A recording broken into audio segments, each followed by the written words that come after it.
So looking at the different options available here in Election USA for a player, well, there are things that kind of seem cool. Advertising, for example, but there's no real advantage to choosing advertising. Not when you have the same amount of money as everyone else. So although that'll get you your tokens on the map, that doesn't seem to help at all. Policy is more pleasing because as the first player who chooses it, you have this advantage of being able to trump in with the last bid. But that gets you just more tokens in here. Yes, you'll need them eventually, and it gives you another piece towards the victory conditions, in the sense that that's the tiebreaker. But when it really comes down to it, I think the biggest advantage is for fundraising, of all things. I think grabbing money that other people aren't going to get is your best bonus. So, I'm going to toss a quick fundraising event with the first player and grab a buck. In a way, this is kind of accurate in that, politics is really driven by the fundraising. But everything else in the game seems kind of not to be terribly to your advantage. And we pull an advertising card. And now the question is, do all the other players follow suit, or do they choose to play for something else? I mean, that $1, whatever you give from advertising, it isn't going to be, or from fundraising, it isn't going to be enough to really remove the other options. So here's where I come in with a die roll. And blue also will go with fundraising. And they like that $1 choice because it doesn't give your opponents anything. Everything's pretty much equal. I mean, do I take a buck or do I take a buck more than everyone else? What difference does it make? We get another advertising card. Now we come to the black player. And he'll kind of make the same choice, look for a fundraising card as well. Alright, he gets $2, everybody else gets 1. I'm going to have to hand out lots of money here. That's going to be for $6. I didn't realize this game was going to devolve into this kind of thing. Not very pleasant. It wouldn't be bad not solo, but the mechanics of handling all those. And now a new card is pulled out to represent that. Now we go to green, and so far I'm rolling a die to make this decision, but so far everybody's going with that idea. It seems to make sense. There's still fundraising cards out, another 2 and 1. And this is really exciting. It wouldn't be so bad if I had the chips near me. Okay, 2 for green and 1 for everyone else. And something might happen here. No, more policy. Resurrect USSR and start another Cold War. And now we're at the white player. He's choosing to go in a different direction. Even though, see, this is the problem though. I think he's kind of handing away an advantage to do so.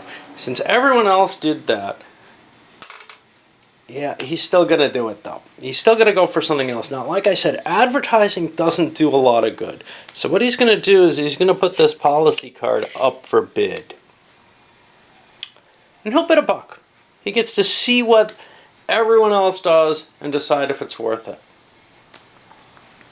So now other players have to decide how much are 4 pawns worth. And since none of us have played this game, yes, we have a divided personality, that's going to be kind of tough.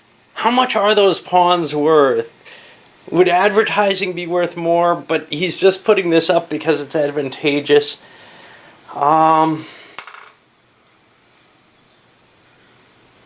is going to go to 2.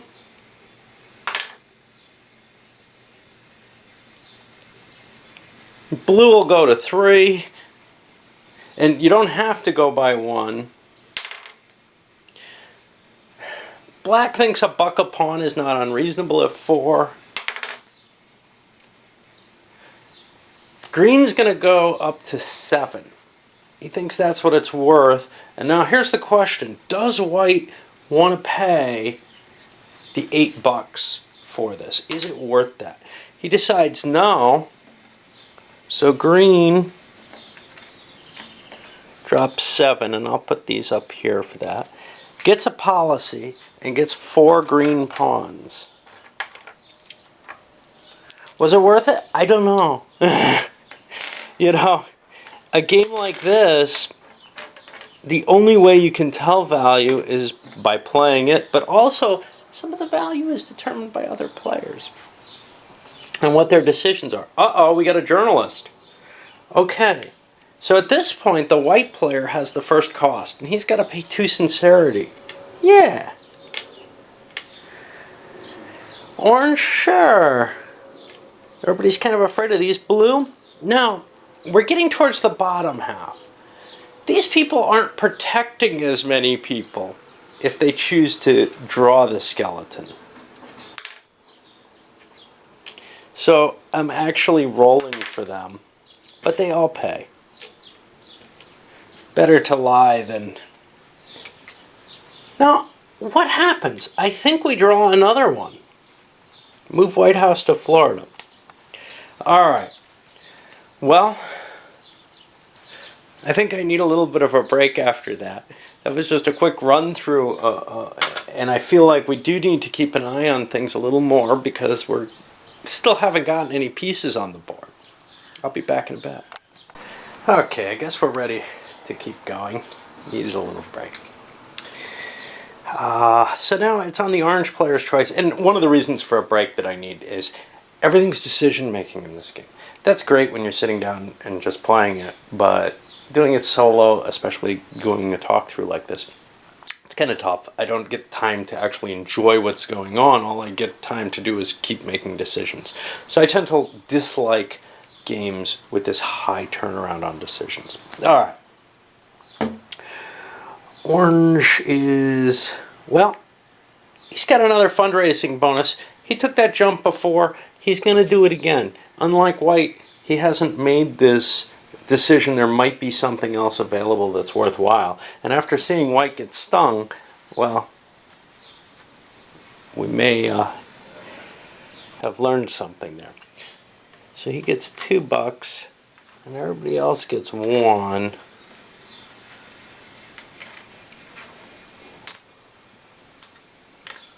Okay, and there's more counters over in the box. I just didn't want to keep refreshing the box. All right, now we're down to no more choices available for fundraising. So blue is looking and saying, well, it might be cool to open up a sealed bid, but I don't get anything special out of that. So again, like with white, I'm going to put out a policy and put a bid. Now, what did we see last time? We saw the thing went for a little under twice the value. So I'm going to open up with a 5 bid. I think that's pretty good. Whether or not that's worth it for other people, who knows?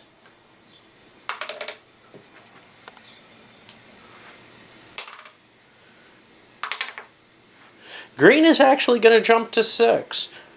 I don't know what they're thinking, why they think they need so many pawns, but we'll see. They're spending their money on these policies. They won't have it for advertising then.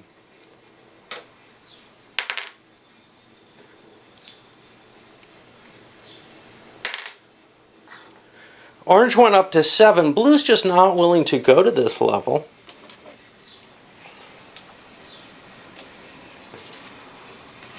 Do they think maybe green got a bonus on their last one? They got a good deal on the price. Who knows? It's hard to tell because we're not really seeing the activity, you know, the full effect of the activities. Now we're at black, and again, black is not seeing a terrible advantage to advertising. People who are buying chips, great. If we get their money out of the way, then the advertising might work for us better.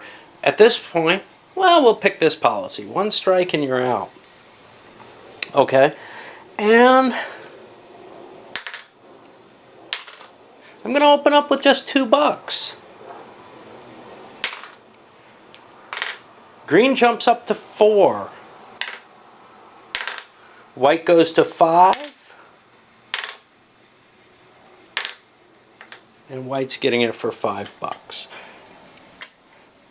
But you see, this is weird because we don't know what these are going to be worth, you know. And now, the more you play it, the more you'll know. Now, I'm having trouble keeping track of whose turn it is. And I move this. I think that was black's turn. We draw this. All members of the president's family to be exempt from tax. That's a good one. Okay.